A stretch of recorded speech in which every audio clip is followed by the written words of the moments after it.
është rishfaqur në jetën publike shqiptare i personazhin në kishte humbur nga syt, kishte më shumë se 10 vjet. Apo jo. Henri Cili. Pak më shumë se 10 muaj, po jo 10 vjet. Përshëndetje, mirë se të gjej Muçi në formatin tënd shumë simpatik. Edhe ç'ishte kjo, zhduke nga sytë e publikut? Po ishte një apo karikon imazh kur mungon.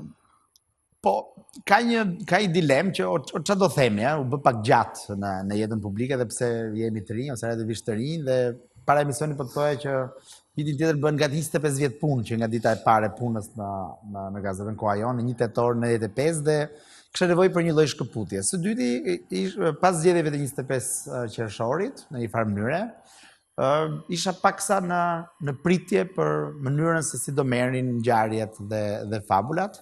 Pastaj kam dhe shumë detyra tjera, detyra si sipërmarrës, detyra si menaxher, reforma tjera të rëndësishme, gjitha këto do një lloj tërheqje, një lloj. Edhe pse ti ke luksin, ndryshim nga unë ke luksin që të bësh pauzë, edhe do doja ta kisha edhe unë pas e kam, sepse këto pauzë janë të mira. Janë të mira, po Muçi ti nuk e kupton se sa lukse kanë njerëzit që nuk janë sipërmarrës. Pra ti ke edhe më shumë lukse sa unë. Okej, këtë e di në fakt. Edhe nga një ranë them shoqyr që nuk janë sipërmarrës. Por në një farë mënyrë ideja e pushimit kur ti e do është një luks ti që është sipërmarrës, në një farë mënyrë edhe kam pas përdorur një shprehje jam pronar s'kam orar. Tani për gjithë ata që ndoshta nuk e dinë, Henri Cili bën pauza dhe rishfaqet gjithmonë kur punët e Shqipërisë shkojnë keq. Ose kur Henri mendon që shkon keq. Edhe nxjerr me njëherë pilulën liberale. Kjo është sakt. Po, në një farë mënyre, pra pilula ose formula ime nuk ndryshon asnjëherë, në këtë kuptim e konsideroj përkundër ndonjë perceptimi të caktuar veten shumë koherent, pra pothuajse se kam ndryshuar asnjëherë idetë mia ose praktikisht kam ndryshuar asnjë idetë mia dhe ditën e premte promovimi i projektit më të ri të Institutit Pashko, Gazeta Liberale, ishte një mënyrë se si mendoj që liberale duhet të jenë të pranishëm në jetën publike, se si duhet filloj rezistenca liberale dhe ky është kontributi i modest nga pozitat e një Ne kemi numrin e parë të Gazetës Liberale. A do mbijetoj? Fjala për Lulzim Bashën. Pyetje e vështirë, a do mbijetoj? Gjo, ne do kthehemi çike te Lulzim Basha, po do kthehemi ke çdo gjë, patjetër. Të ngelim pak te Henri Cili. Te çdo gjë nuk besoj se koha është më e shkurtër. Jo, është vërtet që ti ke pasi qëndrim konstant, edhe ke qenë ideologjikisht ke pasur ngjyrën tënde që nuk e ke ndruar. Të paktën deklarativisht, sepse mund të ketë njerëz që thonë, "Okej, kjo është ana deklarative, sepse Henri Cili në momentin e caktuar kur ja do puna, quan liberal njëri që nuk është liberal, apo quan jo liberal njëri që mund të jetë liberal." Shiko, çdo kusht ka markën e vet ose mënyrën e vet se si është i pranishëm në jetën publike, se jeta publike është shumë e gjerë, është shumë e komplikuar, shoqëria demokratike është shumë si thua, e koklavitur dhe nga pozitat e mia modeste un kam ruajtur të paktën dy element. Ideja që të kontriboj me anë të mekanizmave, kam parasysh struktura, institute, gazeta, projekte, kërkim shkencore etj. Në jetën publike dhe me fjalën time. Do kisha dashur mos kontribuoja me fjalën time, pra strukturat funksionante gjithmonë vet, por kjo nuk është gjithmonë e mundur dhe ndoshta edhe vesi nuk më lë ose vesi i publikes. Tani, ideja është unë kam parasysh pyetjen tënde ose për çfarë ti më pyet, po mendoj që kritikët e mi nuk kanë të drejtë në këtë drejtim. Pse? Parimi bazë imi ka qenë ose po themi gazetave ose strukturave ka qenë që ne do të mbështesim çdo gjë liberale kudo ku ajo është dhe do kritikojmë çdo gjë jo liberale kudo ku ajo është. Dhe të vim në tavë. A pati Rama një fazë liberale gjatë qeverisjes së tij pas 2013-s? Unë personalisht kam qenë një kundërshtar i ardhjes dhe eksperimentit të Rama në pushtet për shkak të taksës progresive, formulës etj. Por populli votoi ndryshe dhe është okay. Unë kam thënë në dy librat e vegjël që kam bërë pas çdo palëzgjedhje 2013-2017 që në fazën e parë Rama filloi dhe e braktisi programin për cilin kishte ardhur me përshtim disa elementeve, ku diun taksës progresive, shëndetësisë falas, dhe filloi një kurs reformash të rrugës tretë ose liberalizuese, pak a shumë. Për shembull, unë pata listuar atëherë një listë për rreth 7 reformash, të cilat ishin 7 nga 10 ishin me natyrë liberale. Nisi reformën territoriale, e zhvoglimit shtetit, nisi reformën e pensioneve, nisi kontrollin e territorit nga pikpamja ndërtimeve dhe e kësaj. Këto janë si pangjyrë në terma ideologjik. Jo, nuk janë pangjyrë, janë me natyrë, janë thjeshtëzuese, liberalizuese, shtet i vogël etj. Dhe e përfundoi me fillimin e mandatit dytë pas 25 qershorit me 10 ministri dhe shkurtimin e institucioneve. Sigurisht që asnjëherë s'kam qenë dakord dhe në kuptimin e kam kundërshtuar vazhdimisht idenë e shëndetësisë falas, ka qenë një gabimet e tij dhe e la shëndetësinë akoma në këtë gjendje, idenë e taksës progresive, e cila ka qenë një nga gjërat më shkatërrimtare të këtyre 6-7 viteve, dhe ku diun ndoshta dhe të po themi në fazën e parë ka pas një administrativizëm, ka pas shumë burokraci administrata Ramës. Dhe në këtë sens, unë them që zhvendosja e Ramës pas 2013-s dhe në këshillat e Tony Blairit, apo jo, dhe këshilltarëve të tij, marka e Blairit është shumë e fuqishme tek vepra e Ramës, vepra publike e Ramës, para dhe pas zgjedhjeve, ai u zhvendos pak nga socialdemokracia klasike dhe shkoi drejt rrugës së tretë. Si till, nuk kisha absolutisht asnjë arsye mos ta përshëndesja. Madje kisha edhe interesa në sensin e kësaj gjëje që çdo gjë që shkon pro tregut, cila do forcë që e bën, madje ta përfundoj dhe një fjali, ashtu siç konservatorët janë ata që kanë drejt të bëjnë paqen me Shtetet Bashkuara të Amerikës, edhe socialistët kanë drejt ata që të bëjmë reforma deregulluese, ose pse janë vetë etatist. Në këtë sens, diçka që mund ta bënte një qeverisje e maj do ishte shumë efektive. Ti midis dy ofertash, le të them elektorale, njëra prej të cilave premton liberalizimin e ekonomisë, premton privatizimin, premton taksën e sheshtë, jo progresive, por nga ana tjetër nuk është garanci e mirë kur vjen puna te i diskutim mbi qasjen e asaj demokratike, mund të jetë autokratike, mund të jetë deri dhe qeflesh për të instaluar një regjim policor, dhe midis ofertës tjetër që premton taksa progresive, nuk e di, shtet të madh, por që është më e hapur, më tolerante, cila është oferta që zgjedh? Atëre, në qoftë shtrohet kështu, unë do të them se çfarë zgjedh, por nuk është shtruar asnjëherë kështu, sepse të bijem dakord, si për te disa elementeve. Unë dua di sa rëndësi ka ana ideologjike të ty. Fillimisht zgjedh konceptin demokratik, liberalizmin politik. Pastaj, brenda liberalizmit politik, më mirë alternativën e djathtë ose alternativën liberale. Kjo nuk diskutohet. Pra nuk shtrohet çështja që të kemi taks të sheshtë, shtet të vogël etj, të kemi diktaturë. Zgjedhja e parë është demokracia. Po nuk është shtruar ndonjëherë kështu që të bëj të kundërtën.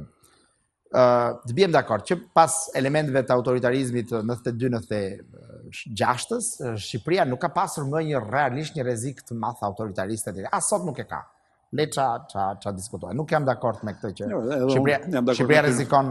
Edhe Berisha. Rama nuk është diktator. Edhe Berisha i dytë nuk është absolutisht lëvizi relativisht një suaz demokratike me plus minuset e vogla. Kontrollin me institucionet ta që në dy e kanë garantuar, por nuk është se pushtetin e kanë dhe si thua, pushtetin që kanë marrë nëpërmjet kontrollit të institucioneve e kanë përdorur në mënyrë diktatoriale, pra, nuk ka diktator, kufiri midis autoritetit dhe autoritarizmit është Berisha dhe Rama janë lider autoritarë, kanë autoritet, janë dhe në kufi të autoritarizmit, por nuk është kjo zgjedhje. Në këtë sens, zgjedhja ime ideologjike sigurisht që dilema e parë është demokratike apo jo, pastaj brenda demokratike s'ka.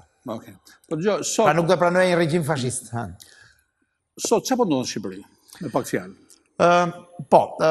Me pak fjalë, me 2-3 paragrafe, në Shqipëri po ndodhin paktën 3 zhvillime të rëndësishme. Në radhë parë kemi ndjesinë e ngecjes, të ngecjes, të pesimizmit, të një horizonti të mbyllur.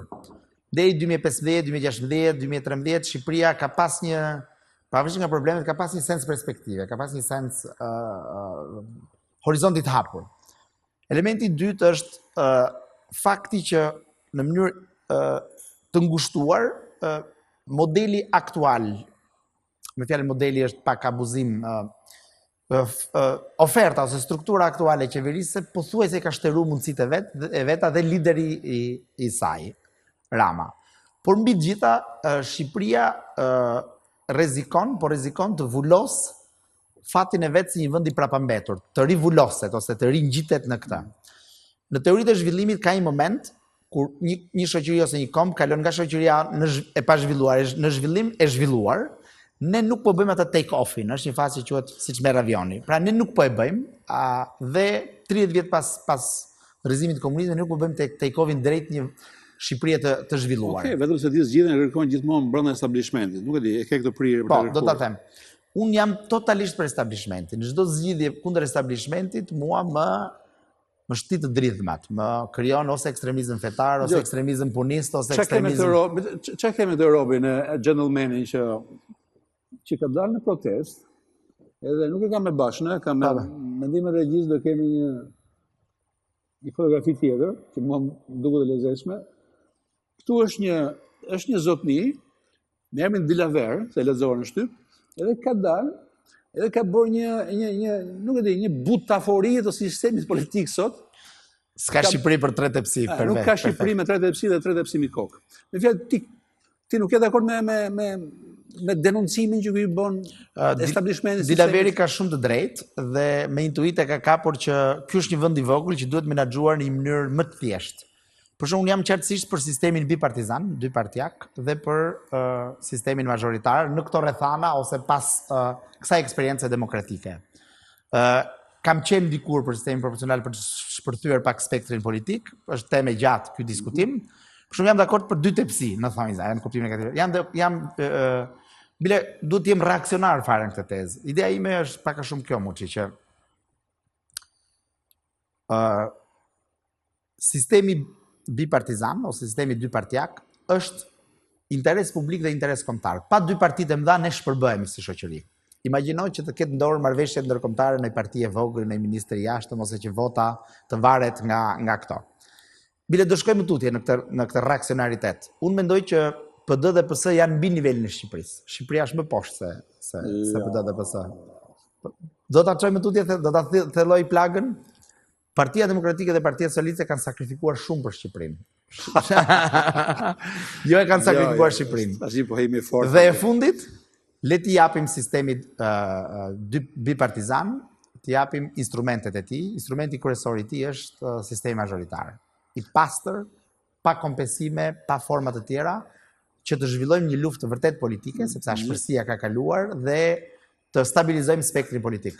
Te sistemi... Çdo ide anti-establishment është tmerrsisht, establishmenti është i keq, anti-establishmenti është edhe më i keq. Te kjo dilema për zgjedhur sistemi majoritar proporcional, këtu më diskutohet edhe unë jam me idenë tonë, sistemi dypartiak pëlqen shumë, anglosakson, angles, britanik edhe amerikan. Po kur vjen puna të vlerësimet e tua për aktorët këtu, nuk e di pse thua. Mund më argumentosh kur thua që PS dhe PD kanë argumentuar, është një paradoks i fortë, është një frasë shumë e fortë. Atëherë, kanë sakrifikuar shumë për Shqipërinë. Për mua po, bile kanë qenë PD dhe PS-ja që nga fillimet kanë qenë krijime ose institucione të cilat kanë dalë mbi nivelin e shoqërisë dhe kanë qenë relativisht përgjegjshme. Po janë në nivelin e elitës, si do gjithë. Jo, elita tjetër është në nivelin e elitës politike. Ne kemi elitën politike më të mirë të mundshme, nga të argumentoj gjëra gjatë. Shikoj profesorët në Shqipëri, shikoj gazetarët, shikoj intelektualët. Janë në nivelin e politikanëve, vjen shumë keq. Kush është këtu më i zoti se Berisha? Do të provokoj? Le të marrim Berishën. Tjetër gjë që ka bërë dhe ka bërë. Kush është këtu më i zoti se Rama?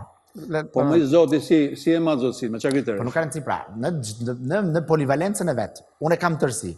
Për shembull, e diti që partitë politike, qeveritë, kabinetet, parlamentet kanë rekrutuar forcat më të mira universitare që nga viti 90. Grupi profesorëve të mjekësisë, grupi profesorëve të ekonomikut, brillant, grupi profesorëve të shkencave të natyrës, grupi profesorëve të juridikut apo të Kamsës, Universitetit Bujqësor. E diti Muçi që niveli jon i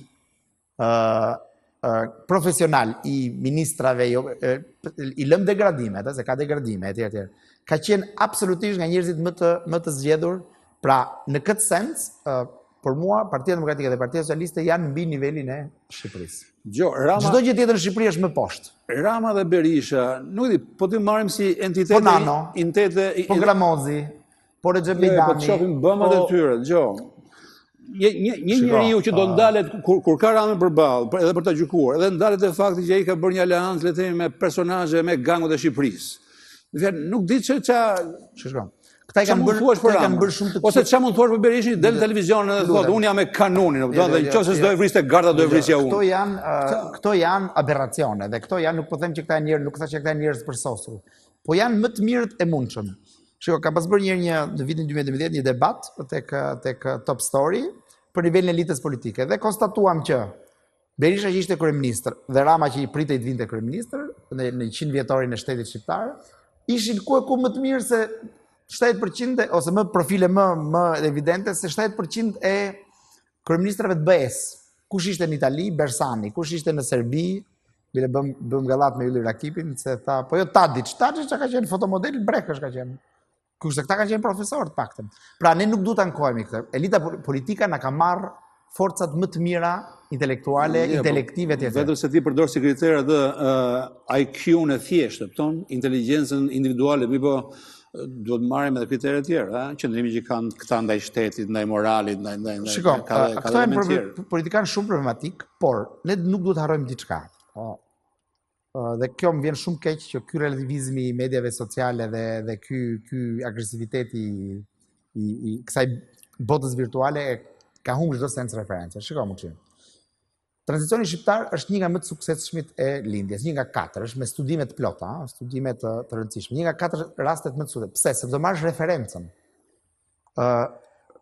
Nuk duhet harrojmë disa. Në terma ekonomik thotë? Në çdo term. Po, ne kemi pas gati një luftë civile. Po. Kemi pas zgjedhje, nuk kemi bërë asnjëherë, akoma zgjidhemi për zgjedhje. Patjetër, por kemi dhe shumë arritje tjera. Nëse do merrim 7-8 kritere të rëndësishme ku kemi qenë dhe ku jemi, çdo parametër jon ka lëvizur me midis 7 dhe 10 herë më shumë për 25 vjet. Do marrim GDP-n. Sipas gjitha vlerësimeve, në terma ekonomik nuk ka diskutim, është shumë. Po jo, termat po komunikimin muçi. 3.4% e shqiptarëve kanë pas një telefon. Po rrugët për të vajtur, infrastrukturë, se na duket sikur janë bërë tani. Po ideja e lëvizjes, po shoqëria konsumit. Te ekonomia futën gjithë. Më ka thënë një arkitekt shumë i njohur, Ben Biçoku, një mik, e kemi dhe antar të bordit të universitetit, që nga pamja banesave. Revolucioni në Shqipëri ka qenë jashtëzakonshëm. Ne kemi qenë një kufi kritik, 4-5 metra katror për banor, që është. Dhe kemi vajt brenda një periudhe tmerrsisht shkurtër, nga 2005, mbi 15 metra katror për banor. Pra janë shumë parametra që nuk është rasti në këtë debat, të cilët bëjnë që arritja jonë të jetë jashtëzakonshme. Që të gjitha këto që the ti me fjalë përfshihen tek le të themi diskutimi ekonomik. Në terma të tjerë, në terma politik ne jemi turpi i Ballkanit. Ne akoma edhe me këtë që ka ndodhur sot, me këtë sherrë që ekziston midis palëve. Megjithatë fjalë ti je dakord me djegjen e mandateve? Nuk e prisja këtë pyetje. Po, jo e prisja dhe po jam dakord si akti i fundit për ta shokuar sistemin politik. Unë do ta zgjeroj vetëm me 2 paragraf skopin, muçi pak a shumë çka ka ndodhur. Edhe kush është ngërçi, thelbi i ngërçit aktual siç e shoh unë. Rrugës, fitoria e ngushtë e 25 qershorit, se fitoria e ngushtë ishte me 4 deputet, le ça u blen rrugës dhe ça mund blen rrugës, u bë diskutueshme, u bë gjithnjëherë diskutueshme. Dhe pse ndodhi kjo? Edhe pse sistemi formal funksionoi, u firmosën, u vulosën ato mandatet, ato gjërat. Gjithë do thotë nuk ka pse të bëhet diskutueshme, përderisa u mori vulën e të gjithave. Do vim ke kjo pse u bë diskutueshme, sepse çfarë ndodhi? Partnerët përgjuan disa grupe kriminale, 3 ose 4 deri tani, dhe na doli një gjë e caktuar, të cilën ne nuk kemi një sistem drejtësie funksional që themi që kjo është kështu ose kështu, ka këtë impakt ose këtë impakt. Atëherë ç'a ndodh? Cila është e keqja që palët të ritestohen në kushte neutrale. Çdo të thotë kushte neutrale. Tani do bëj një nënvizim këtu. Si funksionon në Shqipëri teknologjia elektorale ose industria elektorale? Ta themi hapur edhe e dim dhe e njohim dhe është objekt. Funksionon në një mënyrë të tillë që na ka ardhur në majt hundës, është 20 vjet, 25 vjet i njëjti diskutim. Implikimi i administratës, ndërmarrjet publike që punojnë me këtë, shfrytëzimi i pozicionit, këto fushatat e legalizimeve, që janë këto gjërat për të fituar vota, populizmi, këto. Edhe erdhëm këtë 2 dukurit e fundit, lidhjet e qarta me krimin, deri ke kandidatët zyrtar në zgjedhje. Ne duhet ta lëmë pas këtë periudhë dhe kemi nevojë për një periudhë tampon. Por sikur kjo të mos mjaftonte, pra kjo origjinë e pushtetit aktual, ose kjo mënyrë, kjo diskutueshmëri e fitores, se 25 qershorit e kthim e mandatit dytë, kjo nuk po ecën muçi, ne nuk po bëjmë asnjë hap në integrim. Kemi 6 vjet që s'kemi asnjë hap esencial. Çfarë do themin qershorin nëse do refuzojnë prap hapja negociatave? Jo, por këto janë zgjedhje një 4 vjet. Dhe do ta përfundoj, po, patjetër. Do të vi, se s'pari ne nuk vuajmë nga zgjedhjet e parakoshme të shpeshta, se kemi bërë vetëm një herë zgjedhjet e parakoshme. Kemi bërë vetëm 97 në kulmin e armëve. Pra nuk është një instrument me cilin është abuzuar. Është një instrument i papërdorur, jo i shpërdoruar. Zgjedhje parakoshme, çfarë thot teoria, kur bëhen? Jo vetëm zgjedhje parakoshme. Jo kur bëhen, kur bëhet kryeministri, bëhet kur parlament nuk ka majorancë. Unë po të ftoj. Nuk mund bëhet kur opozita dorëzon mandatin. Unë po të ftoj të analizojmë situatën më gjerë. Stricto sensu kështu është. Unë po të analizojmë më gjerë. Elementi i dytë. Pra, qeverisja nuk po funksionon, bëjmë dakord, dhe kjo nuk po na ecë, nuk pa kalon doganën. Kur thosh avokat Ngjela, kjo qeverisje nuk e kalon, nuk del në bari. Sepse është konfirmimi, kemi ecë në integrim, jo. Ky është certifikimi jon. Tani vim ke një element tjetër. Ka 3 mënyra se si ne mund t'i qasemi situatë. Me anë të profilaksis, me anë të terapis, ose të shokut. Lul Basha ka zgjedhur shokun, ta shokoj sistemin politik. Jemi brenda demokracisë akoma, nuk kemi akoma në gjë jo demokratike. Tani ka dhe 2 spekulime tjera që më vjen jashtëzakonisht keq që ne që kemi kujtesë të gjatë, i bëjmë. Ky nuk është precedenti i parë, ky është precedenti i dytë. Djegja e mandateve është precedenti i dytë.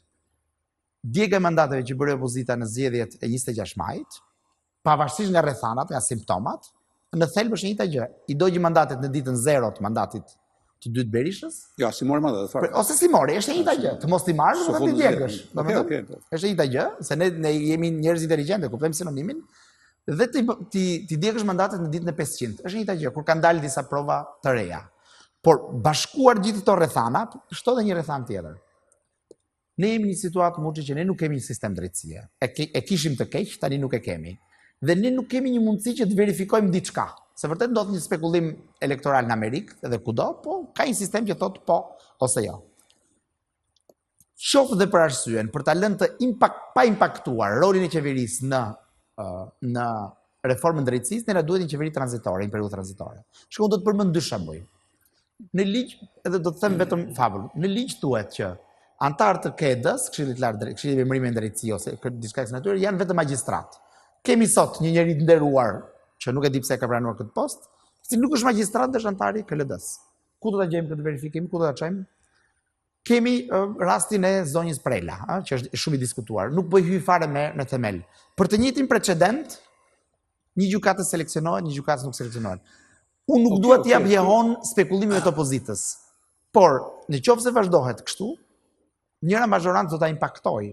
Madje mundet ta impaktojë rëndësishëm reformën drejtësisë. E ne të bëjmë një arsyetim që unë ma kundërshto. Pra e përmblodha për të mos impaktuar reformën drejtësi, për të depolitizuar shtetin dhe për të krijuar një mjedis neutral, na duhet edhe për të mbyllur 4-5 reforma për integrimin. Mos harroj që pas qershoi do na shtrohen 5-6 detyra të rëndësishme që nuk i bën dot njëra palë. Të kalojmë në një qeveri tranzitore 1 vjeçare, të kryej disa detyra, të neutralizoj shtetin, palët të ritestohen edhe një herë. Pse është kaq e vështirë? Të bëj unë një madje është dobishme. Ta filloj nga kjo, pse është kaq e vështirë? Me fjalë, kushdo që të ishte qeveri, do ta kishte të merresisht vështirë, përfshirë dhe Henri Cili, kryeministri, që të bënte zgjedhje parakoshme nën ultimatumin e palës tjetër. Sepse nëse futesh në zgjedhje nën ultimatumin e palës tjetër, ti futesh i humur që është në start.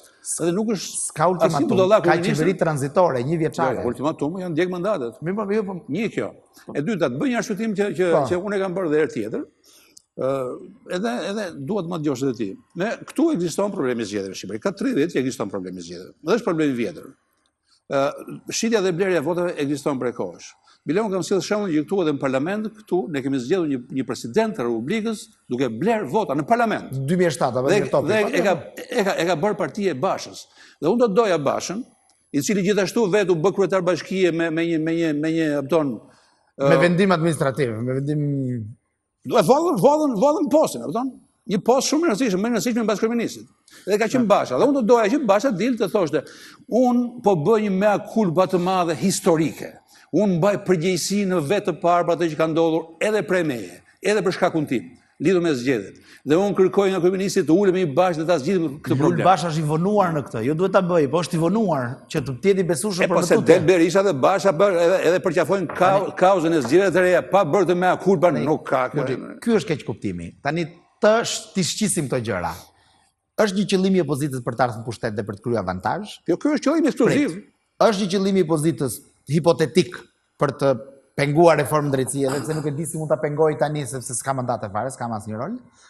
Po është një segment i drejtë për të krijuar edhe një herë rrethanat për një testim neutral të plot të pastër elektoral, ose sa më të pastër të mundshëm, ose dukshëm më të pastër se këto që kemi pasur këto 30 vjet. Okej, unë jam dakord që Rama të bjerë se po qeverisë keq. Po qeverisë keq. Po jo sepse është gjë legjitime. Ju lutem, është një diskutim tjetër. Shiko, unë që të bëj një pyetje. Çfarë pikpamje ke pas ti, ja bëra edhe kolegëve mbrëm studio për parimin hap kutit ose largohu për kauzën e opozitës 2009-2013. Isha, okej, do hapësh. E ke qenë për shumë bukur. Perfekte. Është e njëjta gjë. Në vitin 2009 Berisha doli dhe tha, procesi juridik është i fundëm, ankimet mbaruan, kolegji zgjedhor vendosi kështu. Nuk i hap fare kutit se u mbyll. Bile dhe i dogji. Po, edhe unë fund kam thënë Berisha po shitet sipas ligjit. Unë e kam thënë diçka. Tani çfarë po ndodh? Si kam bërë thirrje në një dorëzon e mandatit. Çfarë po thot? Çfarë po ndodh sot? Edi Rama po thot, kanë firmosur 35.000 komisionerë, ka marrë vendim KQZ-ja me shumicën tuaj madje 4-3, ka vendosur kolegji zgjedhor, është mbyllur kjo temë. Po ne jemi këtu për më shumë se juridikën, ne jemi për politikën. Plus, nëse një provë del më vonë se një vendim është bërë, kjo provë merret, kjo provë shqyrtohet, ore thuhet, kjo ka pas impakt apo jo? Kush ta bëj? Pse nuk e bën prokuroria sot? Dhe nuk mund ta bëj, jo vetëm se bën, nuk po e bën, po dhe nuk e bën dot të këto rrethana. Po impakti dhe s'ma do dot. Atëherë, për gjitha këto arsye, për të mbyllur 4-5 reforma të mëdha, për një depolitizim shteti, shteti shumë i politizuar më administrata publike, punësimet, kjo, ajo, legalizimet, ceremonijat, ato mitigjet e Ramës të tmerrshme, me ato rrafat, me ato karrige, domethënë janë të tmerrshme. Okej, bjem dakord. Të ndajmë çikto për një politikë më të thjeshtë. Për faqe zezë, bjem dakord. Pastaj edhe mund të ndajmë me qeverisja, sepse njëri mund të ketë, po të paktën bashkohemi ke forma. Pra, t'i japim opozitës hakun që i takon. Opozita ka të drejtë që kërkon një garë neutrale. Ajo mund t'i humbë ato zgjedhje neutrale, është një komplet temë tjetër. Por ka drejtë që kërkon një gjë neutrale. Megjithatë unë do bëjmë një bast bashk. Në qoftë se hapet statusi, hapet negociatat, unë do thoya që kjo qeverisje kalon ndërkombëtarisht, të vazhdoj. Por në qoftë se nuk hapen, po s'është ky kriteri, jo, po s'është ky kriteri, edhe të hapet statusi, gjendja ekonomike është shumë e keqe. Po e zëm ta përfundoj mandatin. Opozita të përmirësohet etj. Se ky është një sistem që kalon, po ky është një sistem që nuk kalon më muçi. Për këtë lloj diskutimi unë jam dakord edhe jam me ty. Ky lloj diskutimi mbi bazën e këtij diskutimi Rama duhet rrezohet, duhet ikë. Po jo sepse Basha do zgjedhje të reja. Kjo më duket mua. Jo fare për Bashën, më fare, për të drejtën e shqiptarëve për një testim neutral dhe të saktë. Pastaj shohim vim ke përmbajtja apo desh edhe ndajmë. Rama është në një mizerabilitet elektoral, kështu politik. Çka ka ndodhur? Ka praktikisht çdo ambicje për të bërë diçka me kosto. Dhe është kapur pas mbajtjes pushtetit. Një grev, një protestë, s'du të hyjmë asaj të studentëve se kam dhe interesa në atë fushë, në kuptimin kam një çështje që jam grup interesi. Anullon koncesionet, anullon këto. Atëherë bëj një koncesion të mirë, mos e anullo, bëj një koncesion të pastër, pse do anullosh? Pra Rama është duke marrë tiparet e një populisti me tipar punist. Dhe ky është fenomeni. Evropa është bërë populistë. Dhe Rama duhet rrëzuar me zgjedhje. Dhe Rama mund të rrëzohet me zgjedhje. Kjo është teza ime. Dhe kjo është një tezë liberale. Jam totalisht dakord. Kjo është një tezë liberale. Kur për mua cikli kemi dhe gazetën, apo s'kemi gazetën? Për mua cikli reformist i Ramës ka përfunduar. Të paktën nga kjo vjeshtë këtej, Rama është duke bërë çdo gjë për të nejtë pushtet, po jo për qeverisë. Jam dakord në shkruaj edhe unë. Ai duhet rrëzuar me vota. Kjo patjetër me vota nuk diskutohet. Kjo nuk është me vota por kërkon opozita. Kjo nuk ka ndonjë ngull. Kjo është një qeverisje sondazhesh, një qeverisje për të rujt mazhorancën, po jo një qeverisje bindjesh. Dhe ne dimë që liderët mëdhenj janë ata që kanë qeverisje bindjesh apo jo. Unë besoj këtë gjë, le të më rrezoj greva e studentëve, unë besoj X reform. Le të më rrezoj greva e Kuksit, unë besoj këtë strategjinë time për rrugët, për menaxhimin e rrugëve. Le të më rrezoj, ku diu, një X lëvizje tjetër. Këtu jemi në një populizëm të papar. Ky ishte edhe thelbi i ides ose provokimit që më ka shkaktuar situata për të dalë me këtë projekt, me një gazetë pastër dhe të qartë, Gazeta Liberale, dhe me projektin e Institutit Pashko për një rezistencë liberale në qytet. Qyteti ka nevojë për rezistencë liberale sepse na mbyti punizmi. Kjo ishte biseda që unë pata me Henri Cili në Provokacija, e kisha për herë të parë Provokacija.